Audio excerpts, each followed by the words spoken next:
પહેલા તો બધાને મારા જય દ્વારકાધીશ. જેના હૃદયમાં શ્રી કૃષ્ણના દર્શન કરવાની દ્રષ્ટિ નથી ને એને દ્વારકામાં દ્વારકાવાળો કેવી રીતના દેખાશે?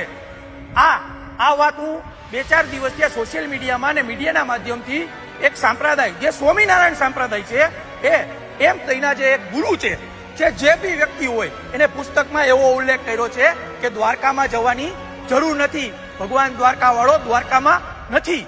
તો મારા ભાઈ, ભગવાન દ્વારકાધીશ, દ્વારકા એ કોઈ ભૌતિક સ્થળ નથી, એ તો એક અમારી શ્રદ્ધાનું સ્થળ છે મારા ભાઈ. એટલે તમે અહીંયા આવી અને ભગવાનના દર્શન કરો અને અંદરથી અનુભૂતિ રાખો ને તો જ તમને ભગવાન દેખાય મારા ભાઈ.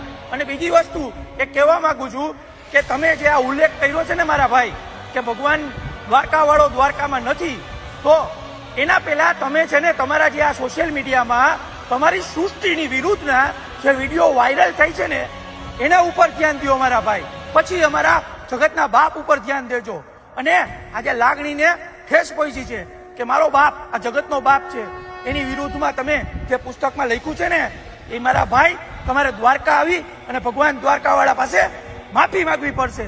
અને ખરેખર મારી જેમ જે લોકોની લાગણી દુભાણી છે ને એ બધાને કહું છું, જો હું કંઈક સાચું બોલ્યો તો ફટાફટ આ વિડીયો હરેક કૃષ્ણ પ્રેમીઓ સુધી પહોંચવો જોઈએ અને એ લોકોને ગિલ્ટી ફીલ થવી જોઈએ કે દ્વારકા જઈ અને ભગવાન દ્વારકાવાળા પાસે જઈ અને માફી માંગીએ.